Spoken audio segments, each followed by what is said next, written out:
welcome back everyone to the final lecture of this semester. So we'll start with some very quick announcements. First of all, I think the Kaggle competition is ending tomorrow, right? And then you have a couple of more extra days for writing your report. I think I have already mentioned this, but I will highlight again. So you should make sure that you write a good report. So it carries 50% weightage, right? And a contribution section also carries some weightage. So if you just write everybody contributed equally, you get a 0 for that section. So you should explicitly list down what activities that everybody did. Okay, so I want to see that. Yeah. I think you submit. We can submit at 7 p.m. I think again, but we have another submission tomorrow at 7 p.m. or is the one that 7 p.m. Yeah, it's reset. The submission is reset at 7 p.m. Which one, Gradescope or the? No. Okay. Well, I think you will have one tomorrow. Oh wait, 7. Okay, so the deadline is 10 p.m. right? Our deadlines are usually 10 p.m. So maybe you'll have some time before that. So I will ask the TAs to close it at 10 p.m. So we'll have time until 10 p.m. Okay, and I did not see. I followed the leaderboard last week, but after that I did not follow. This is a really busy week. Let me quickly check. But how is it overall? So I think there were some concerns about some teams. I have already mentioned this many times. If you are using pre-trained architecture, your entry will be disqualified. Okay, so be careful. I think one of the teams probably used it. Now, when you choose which model to submit finally, you should not use that model which was using the pre-trained data set. So I don't know which team it is, but probably I think we have that tracked. Yeah. I just have a question on which form you have to submit. Is it only the one that gave the best result, or the whole by all means? Well, we are mainly looking for the one to reproduce your results. Okay, so because if at all there is a doubt about whether there's a mismatch, so normally when you write a procedure and we see your score, we can guess whether it is exactly the same or you use pre-training weights, right? So whenever we have some suspicions, we will try to reproduce the results. So it is important that you have the notebook which reproduces the actual results. I see that all the teams are participating, and everybody's above the baseline, which is good. And I'm also curious to know what things that you learned from the Kaggle competition, on the top of whatever you have learned from the course. I think so. Every year, when you do this competition, normally people say that they learned a lot of practical things by doing the competition. So I hope you learned the same. So please feel free to submit your feedback in the anonymous feedback form. Okay, so anything that you liked about the competition or anything that you think we can improve in the format of the competition and so on. Okay, yeah. I have 2 other questions. Yeah. How important is eliminating every source of randomness? If you're a couple of percentages off, are we going to penalize? No, I would not worry too much about that. So. And I have just a last question. Do we need to explain the theory behind every single tested algorithm in the report? No. Okay. The general rule is you don't need to explain anything that is there in the lecture notes. Okay, so you give intuitions, but if you are using any algorithm which is not covered in the lecture notes, then you have to explain that. So anything that is, for example, let's say you are using ConNet, standard format, everything is already there in the lecture notes. So you don't need to explain me what is striding, what is filter size and so on. Okay, so explain only things which are not there in the course content. So that we have an idea of like what you have learned on the top of the externals. Anything else about the Kaggle? And I think about the final exam, we already have a sample exam from the last year, and like you also have self-assessment question, which a lot of reinforcement learning students were asking. Like so, like I don't have self-assessment questions for oral, like so probably I'll have it for the next year. But for ML, like we have self-assessment questions for all the lectures, like so I think that should also help you to prepare for your exam. And well, since it is the last week, probably I will repeat some of the things. Like so, as I mentioned before, I will be traveling and in flight during your final exam. Okay, so the TAs will handle the exam, but it should not affect you in any way, because in general, the policy for the exam is you cannot ask questions during the exam. Okay, so again, well, I don't know if I said these things in the oral course or here, but like maybe I'll repeat. So in the final exam, you have 2 hours to do your exam plus 1 hour for uploading your answers, right? So now you can either handwrite it or type it in LaTeX or type it in Google Doc, like whatever. As long as it is something that we can read and give marks, it is fine. But if you are planning to scan handwritten things in your phone, please do a trial. So like if we cannot read your answer, we cannot evaluate it, okay? And we cannot make guesses on whether it was A or like B, like or whatever variable, right? Like so it has to be really legible, like we should be able to read it.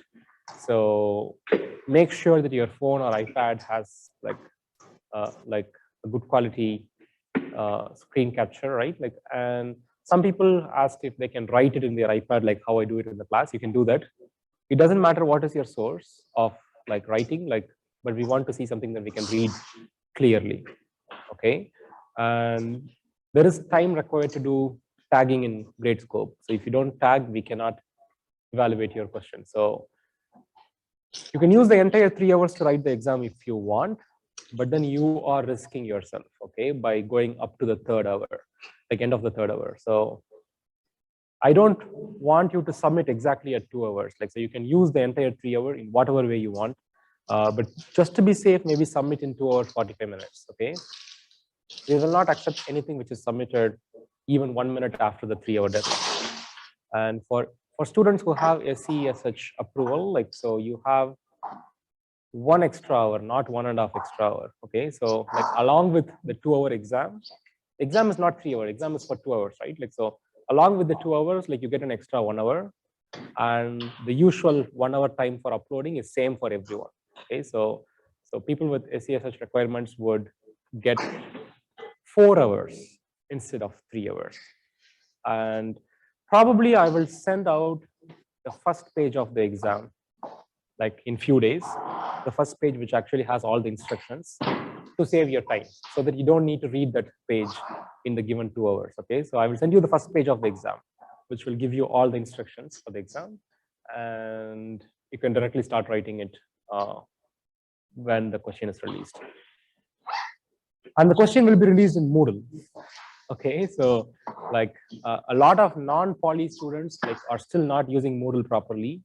So you cannot go and ask for the question paper in Piazza or email the student, like, or email the TAs. The question will be released in Moodle. So you should check your Moodle exactly at 1:30. That here. Any questions about the exam?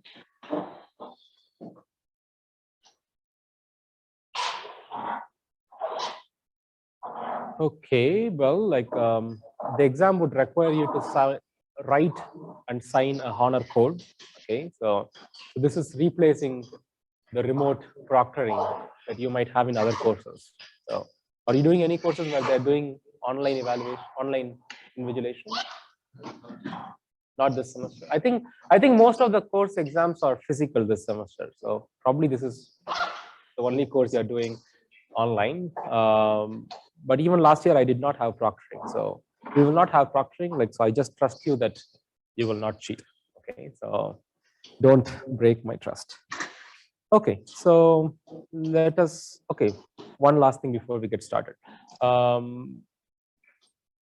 I think I mentioned this in the beginning of the course. So if any of you are going to be here for the next fall, and if you want to TA for this course, like every year we need more and more TAs because the number of registrations is increasing. You can contact me after you receive your grade. Okay, so I expect you to have A or A plus in the course to prove that you have mastered the course. Okay, so especially given that we are really lenient in grading, like I really expect you to have A or A plus.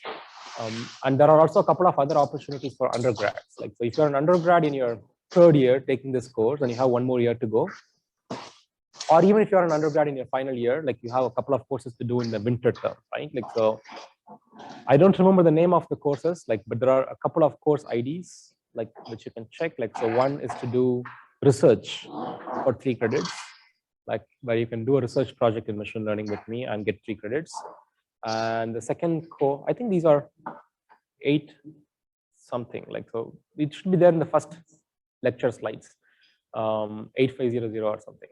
And the second course is about doing a literature study of a field, which also gives you a 3 credit. So you can take these 3 credit courses to get trained in how to do research. Okay, so again, the same kind of rules, like, so I expect you to have an A or A plus in the course. So contact me as soon as you receive your grades. Okay, so now let's really get started. So last week we looked at Bayesian learning, like, which was very different from the view that we had so far, right? Like, so far we were treating the data to be random, like variable, and the parameters were always like fixed or like not random, right? But the Bayesian way of looking at the prediction models treats these things, 2 things in other way around. Like, so we are going to treat parameters as random variables and data to be something that is given to you. Okay, the data doesn't come from the distribution, but parameter is actually coming from the distribution, right? Like, so, and as an example, we looked at Bayesian linear regression, where basically we took linear regression and we said, okay, what if W comes from a Gaussian distribution? Okay, and we arrived at a new linear regression model, which was the Bayesian linear regression, right? So I think that's where we stopped. And towards the end, we also noticed that when you take this Bayesian approach and like you start with some basis functions, like you can actually derive some kernel as an output.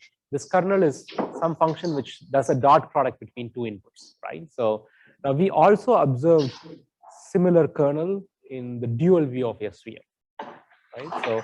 So today's lecture, for the first half, we are going to generalize this idea and see an alternate way of designing nonlinear models. Okay, so we are going to first look at kernel methods. Okay, which is an idea of taking a linear model and making it nonlinear.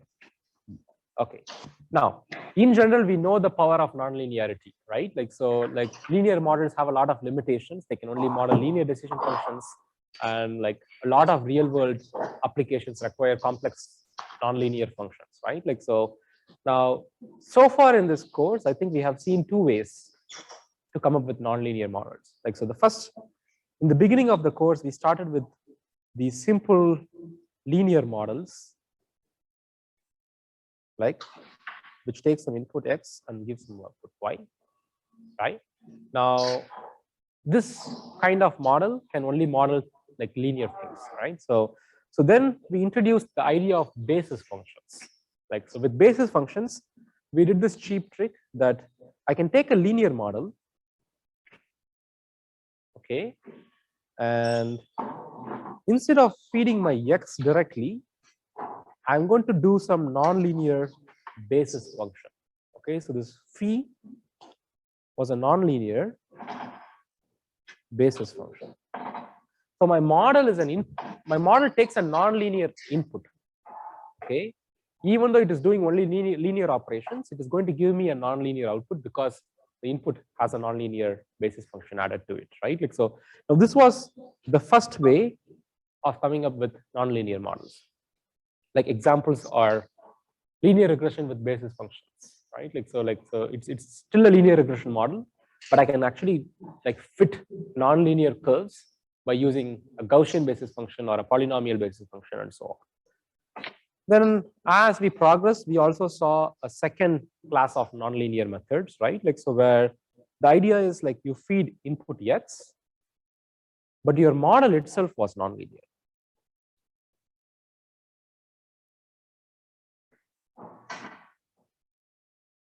Okay. Now, example, can someone give me examples for the second class of nonlinearity?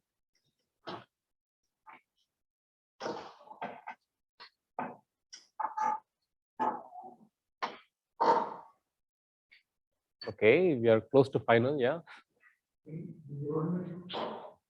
Yeah, neural networks, right? Now, the idea with neural network style nonlinear models, like we are developing new models from scratch, like these are inherently nonlinear, right? So what we are going to see today, probably we should have seen this much earlier, but I always try to put this in the end because we need some neural networks for your Kaggle competition.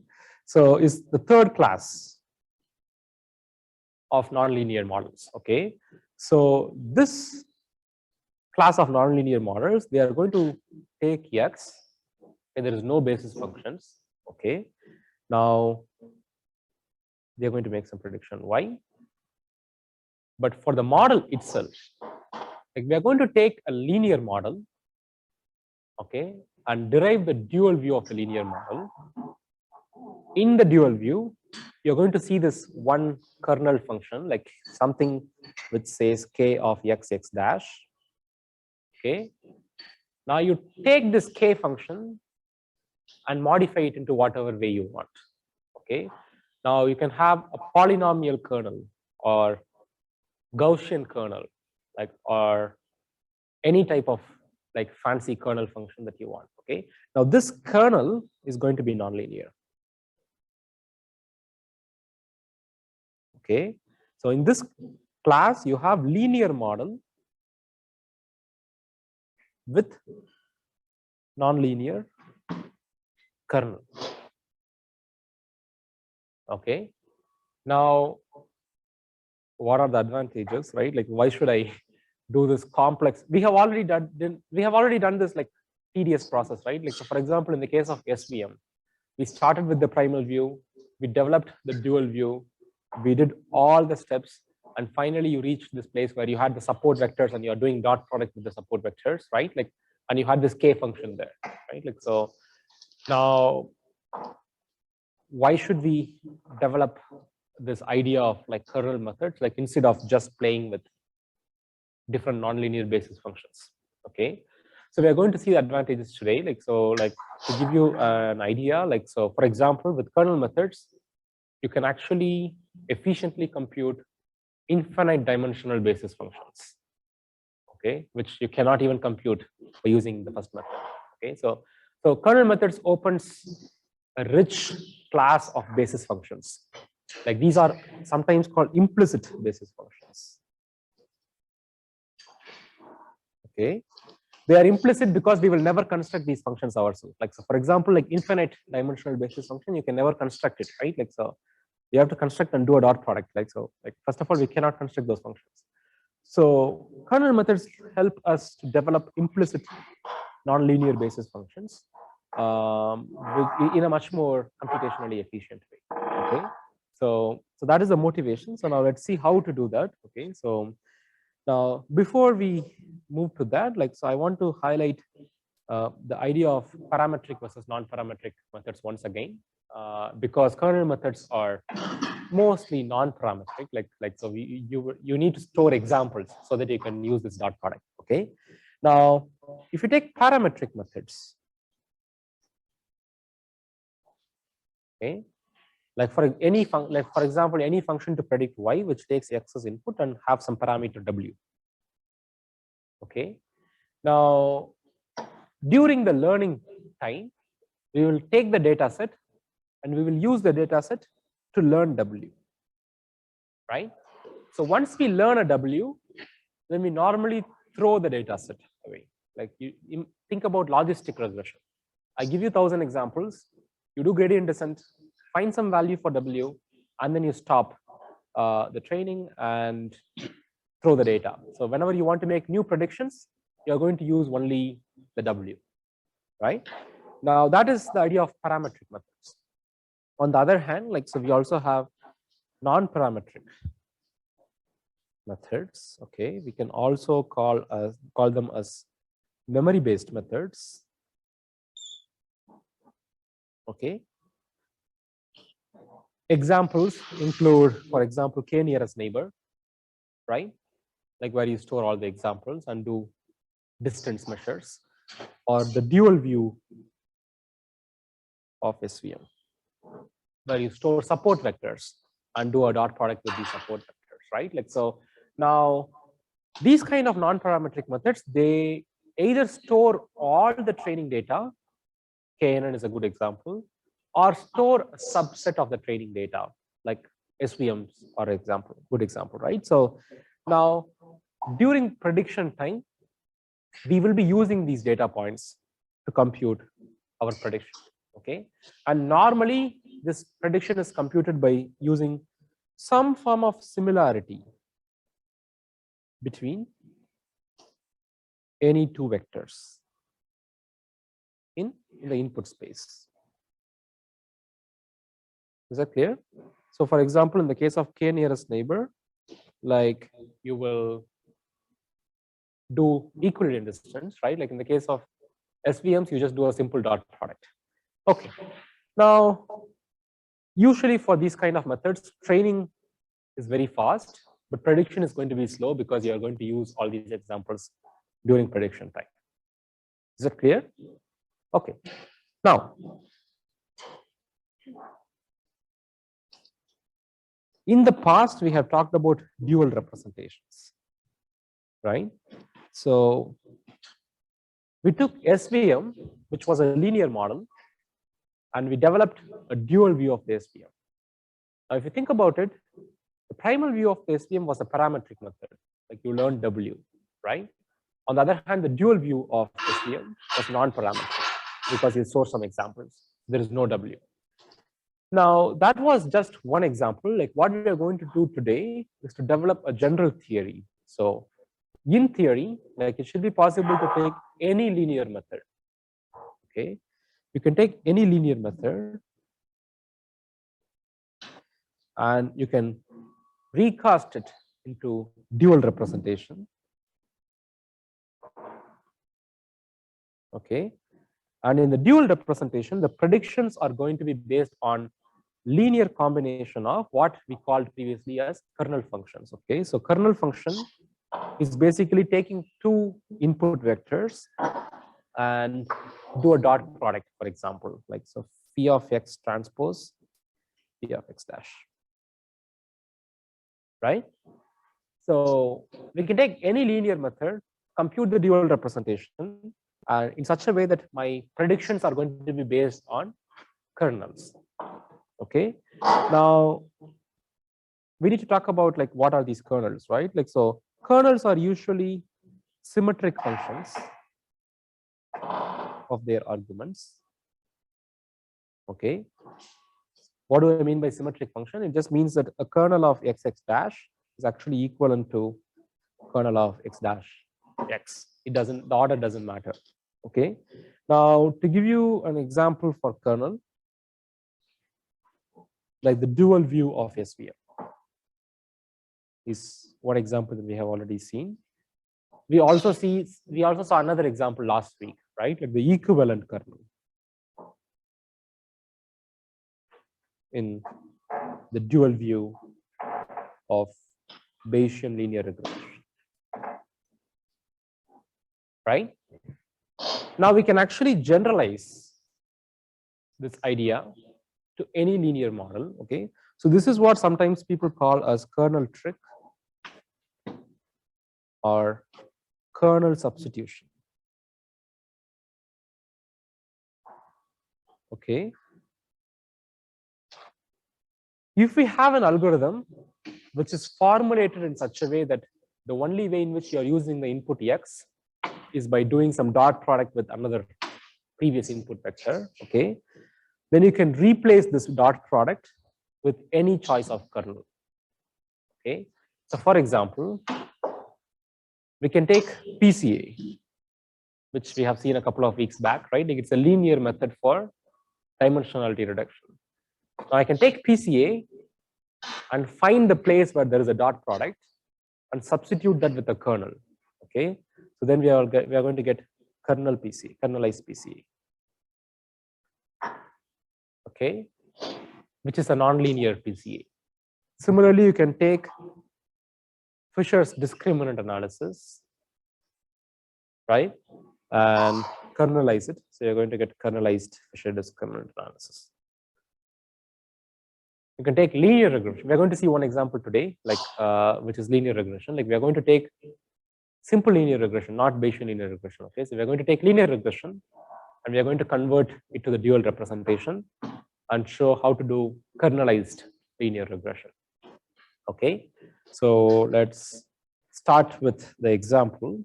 So the example that we are going to do for the dual representation is simple linear regression, okay, but with L2 regularization. Okay. Now, as a quick recap, what is the objective function for linear regression? Like J of W is equal to 1/2 summation I is equal to 1 to capital N W transpose P of X N minus T of N the whole square. Okay, so this is the normal least square objective, plus we have lambda over 2W transpose. Is that clear? Where lambda is greater than or equal to 0. Okay. Now we are going to differentiate this with respect to W and set it to 0. Like we have done this already, right? Like so. Now, if I do that here, so I'm going to get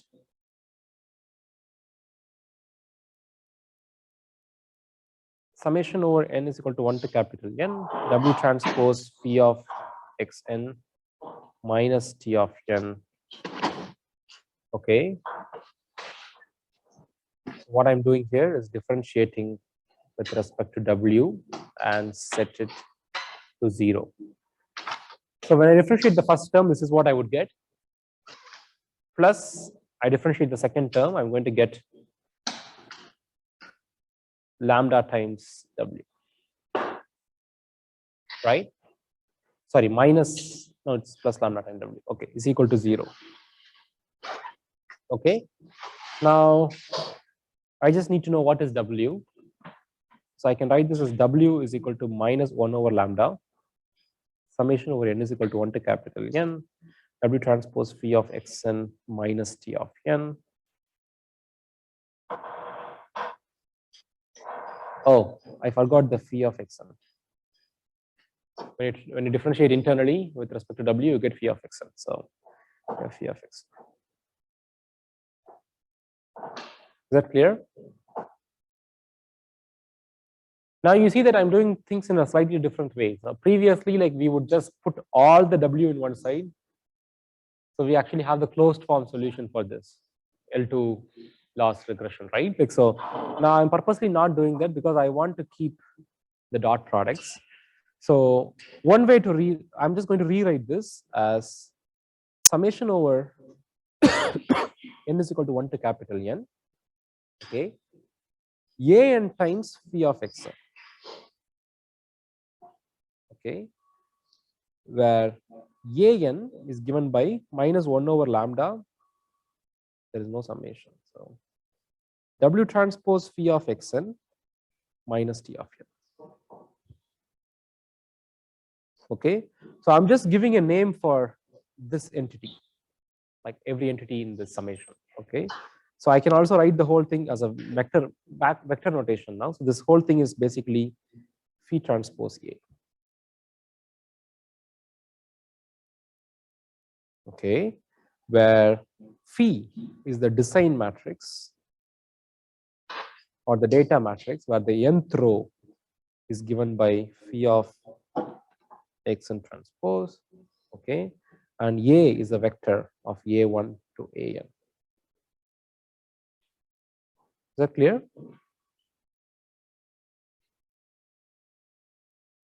Now, I can take this idea that I can represent W as phi transpose A and substitute this in my loss function.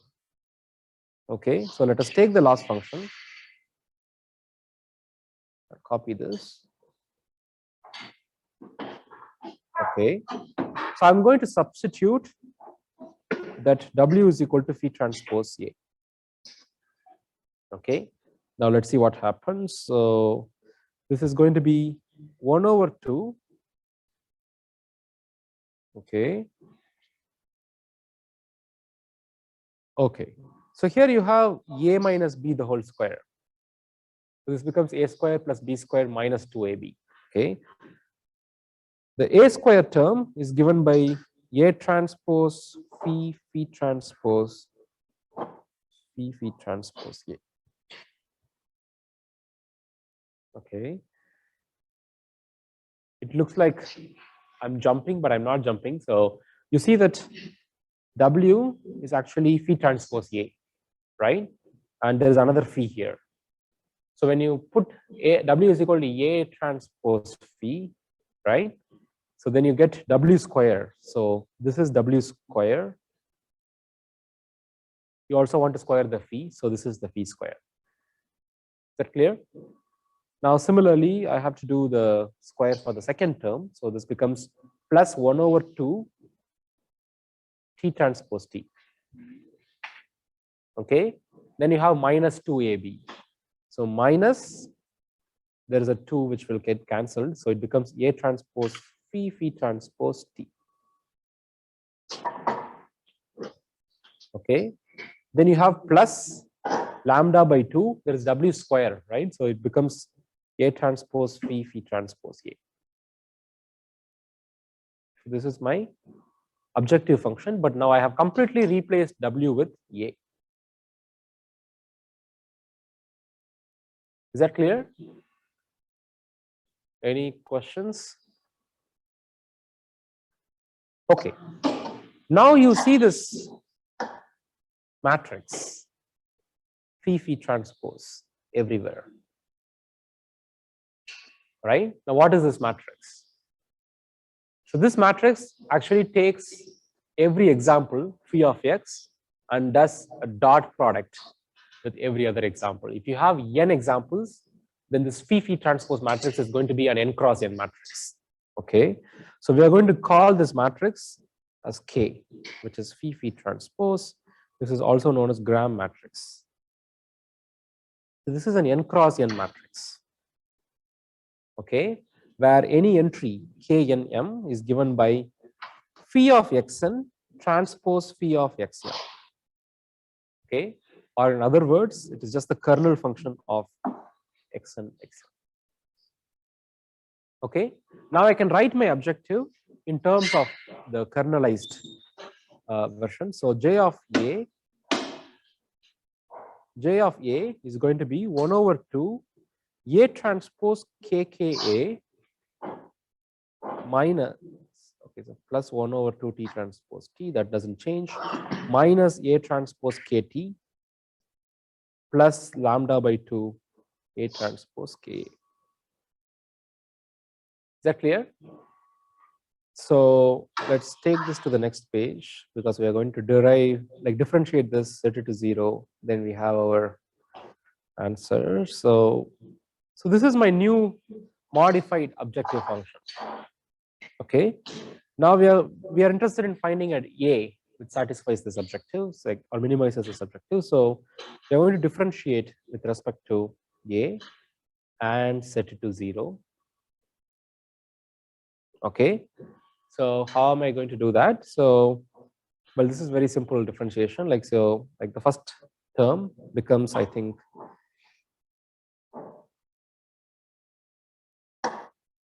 KKA, right? KK is constant. When you differentiate A square, you get A by like 2A, so like 2 gets cancelled. This term, when you differentiate with respect to A, it becomes 0. So safely ignore. Then you have minus KT plus lambda KA is equal to 0. Okay, so I can take 1K out. So this becomes KA minus T plus lambda A is equal to 0. So it's K plus lambda identity matrix times A is equal to T. Okay, so A is given by K plus lambda IN inverse transpose. Is that clear? Now we can substitute this back to the linear regression equation. Now we have a kernelized linear regression. Okay, so let us look at how that looks like. So if you remember, linear regression is just simple W transpose phi of x, right? And we know that W is basically A transpose phi times phi of x, right? Now we have already found what is A. So this is going to become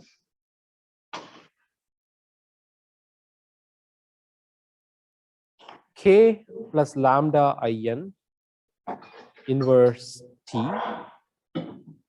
Okay.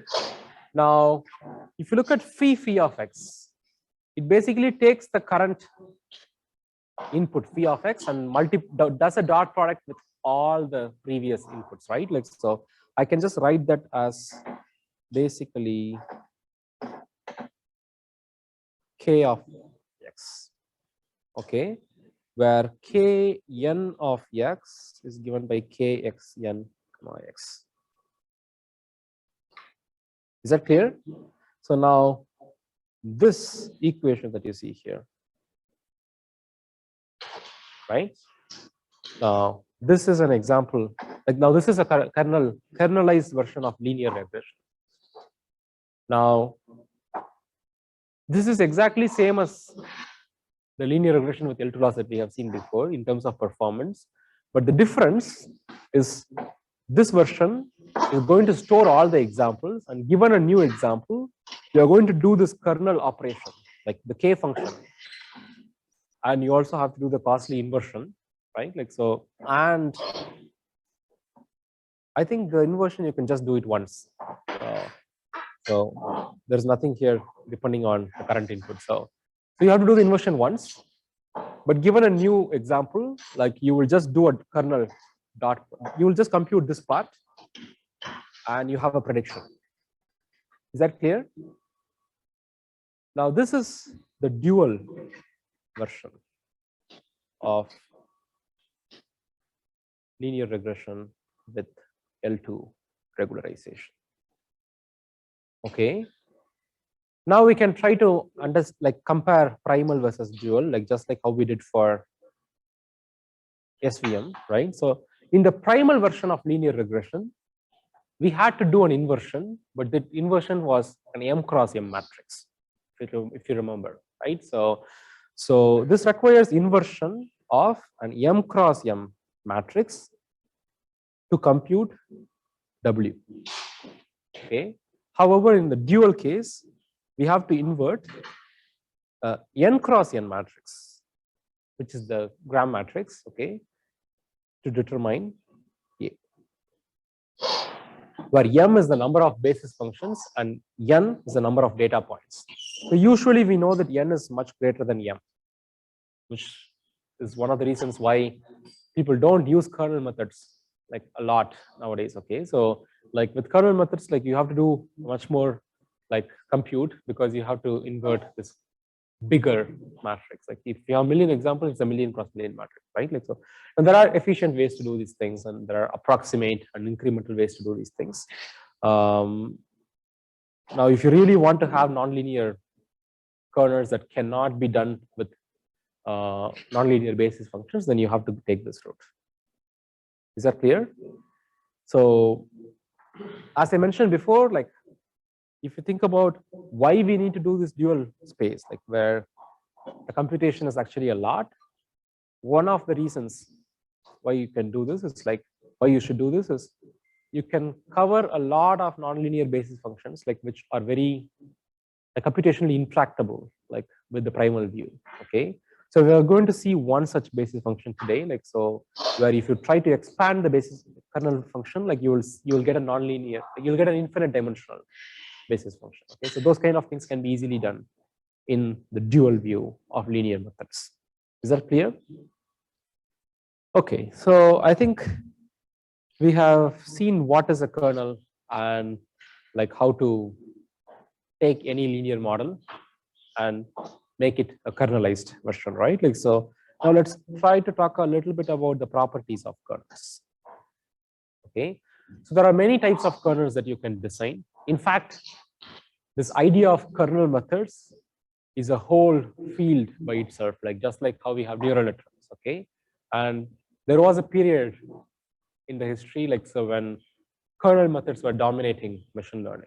Like there were hundreds or thousands of papers every year talking about, okay, I can design this new kernel, I can design this new kernel, I can have this much more richer kernel, and so on. Okay, so they are still relevant. So like I highly encourage you to look at all these other like machine learning methods than just doing neural networks. Okay, so which is one of the reasons why we are seeing this in the course. In fact, you can teach one whole semester long course on kernel methods, just like how you can teach a semester long course on neural networks. Okay, so we're not going to do that today. We will just do a very quick introduction to kernels. Okay, so there are many types of kernels that one can design. Like so, for example, like there are stationary kernels, which is basically invariant to translation in input space. Okay, so this kernel just looks at the absolute distance. Like so, kernel of x dash is given by kernel of x minus x dash. Okay, you can translate things, you'll get the same value. Now there are also homogeneous kernels, okay, which depends only on the magnitude. So kernel of x dash is given by the kernel function of the L2 distance between x1 and x2.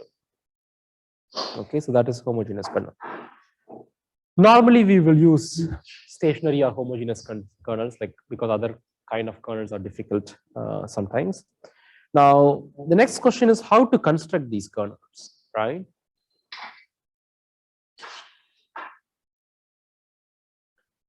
So this is basically an art, like how it is difficult to come up with good basis functions. It is also difficult to come up with good kernel functions. Now we will see a couple of methods today. Okay, so the first method is a naive method, which is basically you define basis functions first, which is what we have been doing so far. You define basis function first, then you derive the kernel for the basis function. Like so, for example, like for Gaussian basis functions, I guess, like so, was it Gaussian or polynomial? Like so we derived the equivalent kernel. I think it was Gaussian. So we started with the Gaussian basis function for Bayesian linear regression, and we derived the equivalent kernel, right? So like similarly, you can take any basis function. Like so, you can choose any basis function, okay, and then you define kernel to be basically dot product between these basis functions. So phi of x transpose phi of x dash, okay, or in other words, summation over I is equal to 1 to capital M phi I of x phi I of x dash. Okay, so here are some example kernels. Okay, so here you see the polynomial basis function. If you start with polynomial basis function, this is the equivalent kernel for that. Okay, similarly, if you start with Gaussian basis functions, you get this type of kernel, and you start with logistic basis function, you get this type of kernel. Okay, now this idea of starting with basis function and constructing kernels is not very useful, right? Like so, if I want to do that, I could very well just use basis functions directly, right? Now what is more interesting is the second method, which is to construct kernels functions directly. Okay, I can do any kernel function. Like, so for example, I can say that given two vectors x and z, my kernel is given by x transpose z the whole square. Okay, this is a random function. Okay, now let us see what is the equivalent. We can now go back to the basis function. So for example, let's say x is 2-dimensional and z is also 2-dimensional. Okay, now this kernel of x comma z is given by x transpose z the whole square, which is x1 z1 plus x2 z2 the whole square, right? So this is x1 square z1 square plus 2 times x1 z1 x2 z2 plus x2 square z2 square, right? I can actually write this as a dot product of two things, like so x1 square 2x1 square root of 2x1 z1, sorry, x1 x2 x2 square, okay, multiply dot product with z1 square square root of 2 z1 z2 z2 square, right? Now I can call the first one as phi of x and the second one as phi of z. So if I start with this particular kernel, then my equivalent basis functions are given by x1 square is the first basis function, square root of 2 x1 x2 is the second basis function, and x2 square is the third basis function. Is that clear? I did not start with these basis functions. I picked a random kernel that is equivalent to taking your data and projecting it into this basis function and then applying linear regression. Okay, you get it? Now, similarly, let's just see one more example before we go for break. The second example I want to give is Gaussian kernel. So this is where kernels become more interesting. Okay, so now Gaussian kernel is defined as x of k of x dash is equal to exponential of minus x dash the whole square by 2 sigma square. Okay, now let's see what happens if I expand this. If we take x minus x dash the whole square, this expansion is going to be x transpose x plus x dash transpose x dash minus 2x transpose x. Okay, I will be applying x to all of this. Now the kernel of x dash is going to be x of minus x transpose x by 2 sigma square, x of minus x dash transpose x dash by 2 sigma square, x of x transpose x dash by sigma square. Okay. Now, if you try to separate this into two dot product of x and x dash, it is very difficult to do. We will not do that today. But you can see that when you try to separate out x and x dash here, that actually leads to an infinite dimensional basis function. Okay. Now, this is not possible by going with the primal view. It's only possible if you go with the dual view, right? Now, this brings us to one last question. Like, so can I just define any k function? Any ideas? Like, so can I just put any fancy k function? Like, would I get an equivalent nice basis function, like which is richer, or should I be careful about my kernel function?